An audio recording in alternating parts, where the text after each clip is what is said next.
एक ही बेटी है उनके, लेकिन 5 बेटा है, रुक्मी, रुकुमरुत, रुकुमबाहु, रुकुमकेसी, रुकुममाली। रुक्मणी का बड़ा भाई चाहता था कि मेरी बहन की शादी मेरे साले के साथ हो, दमघोष का पुत्र शिशुपाल, लेकिन रुक्मणी भगवान कन्हैया को मानती थी।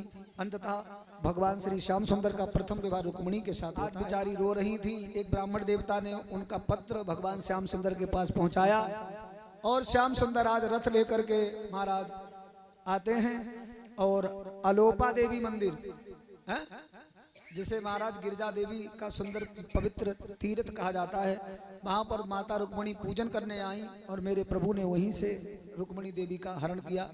कैसे विस्तार से कथा कहने का समय जब होता है तुम्हारा रुक्मणी विवाह बहुत विस्तार से होता है, परंतु समास विधि का सहारा लेकर के वक्ता को कोई दोष नहीं लगता, क्योंकि महाराज समय का अभाव होता है तब ऐसा किया जाता है। प्रेम अरे धीरे धीरे रुक्मणी चली दई दे दे बामा पाँव पाँव दे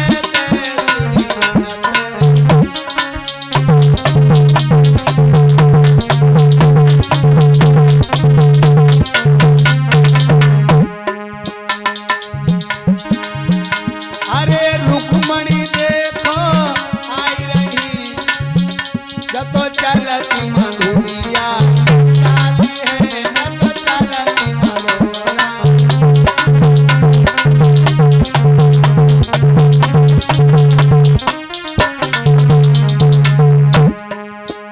और रुक्मणी आई हैं और गिरिजा भवानी का पूजन करने लगी और प्रेम पूर्वक सब लोग ताली बजा के बोलिए, पूजा करियो सब लोग साथ साथ मिलके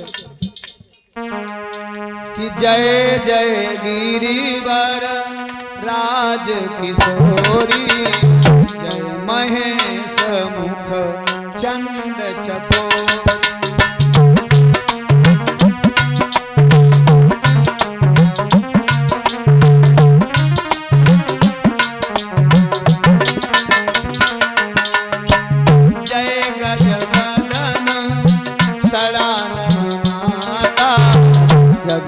जननी दामिनी दुर्गा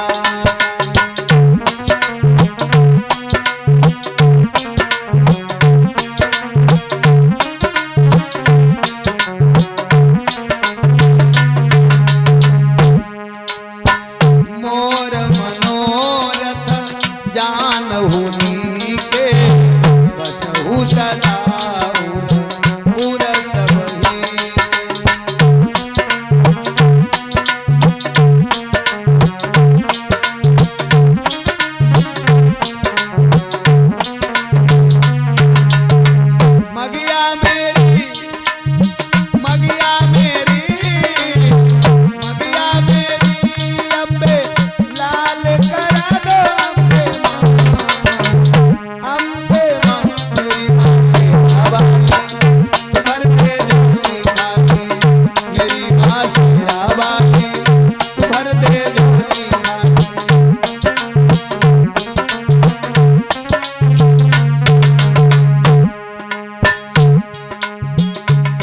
दरबार आई वो मैया तेरे लिए, फूलों का हार लाई वो मैया तेरे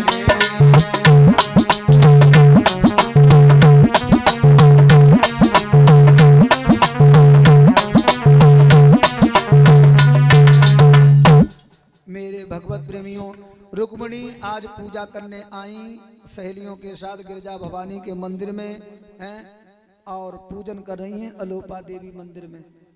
और ध्यान देना, जैसे ही इधर मंदिर से हैं निकलती हैं और ऐसे देखने लगी, देखो ऐसे कहाँ हैं।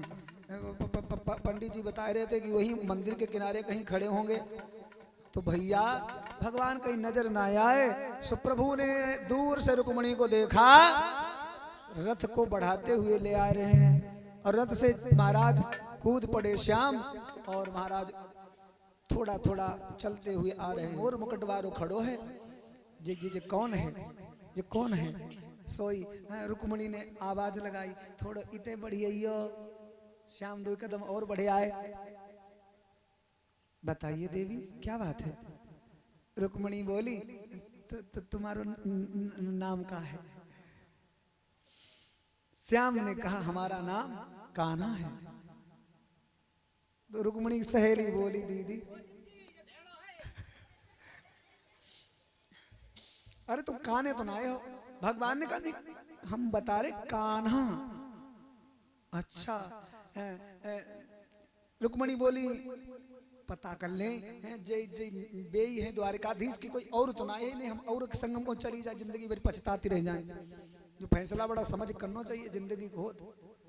हाँ तो उसी समय मेरे भगवत प्रेमियों रुक्मिणी ने फिर से पूछी क्या बताओ तुम रहते कहाँ हो।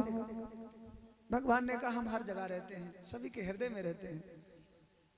घट घट वासी मुझे कहते हैं लोग। रुक्मिणी की सहेली बोली दीदी कभी पागल लगते जो जाके रहो हर जगह रहा। तो रुक्मिणी ने कहा अच्छा चलो कोई बात नहीं तुम कहीं भी रहो मुझे ये बताओ तुम्हारी ये फेंट में क्या लगो है। कन्हैया बोले ये मेरी बंसी है। रुक्मिणी बोली जरा बजाइयो बसुरिया। कन्हैया बोले मत बजवाओ रुक्मिणी बसुरिया तेरो भैया रुकुम अगर जान पाइए तो सब मेरी तोड़ रही है पसुरिया। तो रुक्मिणी बोली अगर ना बजाना चाहता हो तो जरा हमें दिखाई दो। भगवान ने बंसी आज रुक्मिणी की तरफ बढ़ाई तो रुक्मिणी बंसी पकड़ ना ही रही भगवान को हाथ ही पकड़ रही। भगवान ने कहा वाह देवी तुम तो हाथ पकड़ रही हो। तो करुणा निधान संकेत समझ और संकेत रथी को करते हैं और थोड़ा रथ और बढ़ा करके फिर कोमल हाथ पकड़ते हैं।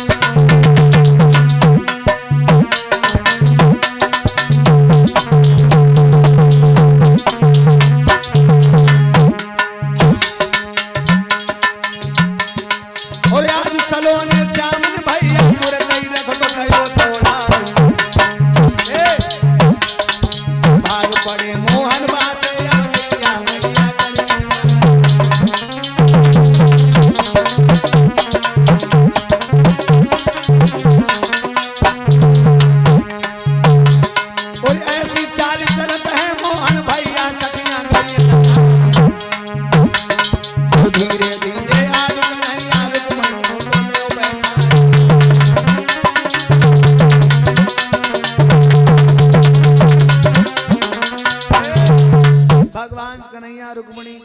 कलाई को पकड़ लेते हैं और महाराज आगे बढ़ा दिया रथ। सहेलियां दौड़ती हुई भागती हुई जाती हैं और अपने घर जाके पहुंची और बोली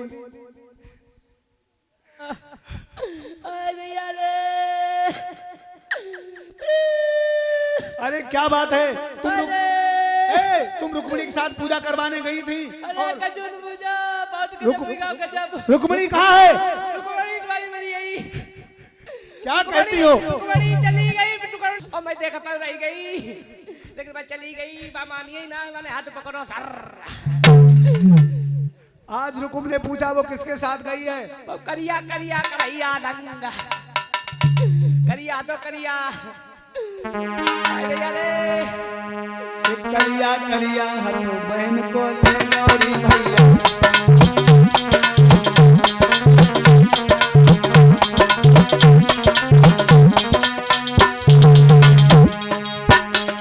अरे ले गौरी भैया बहन को ले गौरी भैया। करिया करिया हर बहन को ले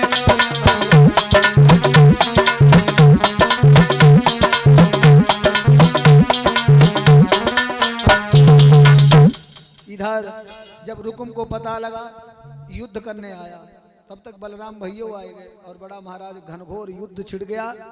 भगवान श्याम सुंदर ने रुकुम की छाती पर बैठ करके जैसे ही महाराज उसकी गर्दन दबाने लगे सोई रुक्मिणी दौड़ करके आई कहने लगी श्याम ये मेरा भैया है बड़ा जिद्दी है ये मेरी शादी अपने साले के साथ करना चाहता था परंतु प्रभु आपने मेरी लाज बचा ली मेरे भैया के प्राण छोड़ दीजिए इसे इसका वध मत करना नहीं तो मेरा भैया भैया मारा जाएगा तो समधि कुल के नाते में सैया कलंक लग जाएगा। यहाँ आना जाना आपका फिर दोबारा कभी हो नहीं पाएगा इसलिए मैं बहन हूँ मैं अपने भैया को मरते हुए नहीं देख सकती। भगवान ने क्या किया उस रुकुम की आधी दाढ़ी आधी मूंछ और सिर के बाल आधे सफा कर दिए और रथ के पीछे बांध लो घसीटन लगे। तब तक बलराम आए कहा ले ओ कन्हैया भैया जे क्या कर रहे हो है अपने साले को तू इस तरीका से मारा दंडित कर रहे हो है। कन्हैया बोले दादा क्या करें, हैं, छोड़ो छोड़ो इसे जल्दी। भगवान कन्हैया ने बड़े भैया की बात मानी और छोड़ दिया। तो भाइयों इतना लज्जित हो गया वो रुकुम, दोबारा लौट करके अपने पिता के घर नहीं गया। भोजकट नाम का भरथना शहर उसने बसा दिया, उसी में रहने लगो। इस प्रकार मेरे भगवत प्रेमियों, और जो आया था शिशुपाल, उसकी दुल्हनिया तो कन्हैया के साथ चली गई, तो इसलिए शिशुपाल जो था वो जानबूझ करके अपने महाराज चेहरे को छिपाने के लिए जिस डोला में दुल्हन जानी थी उस डोला में छिप करके बैठ करके अपने आप घर गया। इसीलिए वो भगवान से बहुत चिढ़ गया।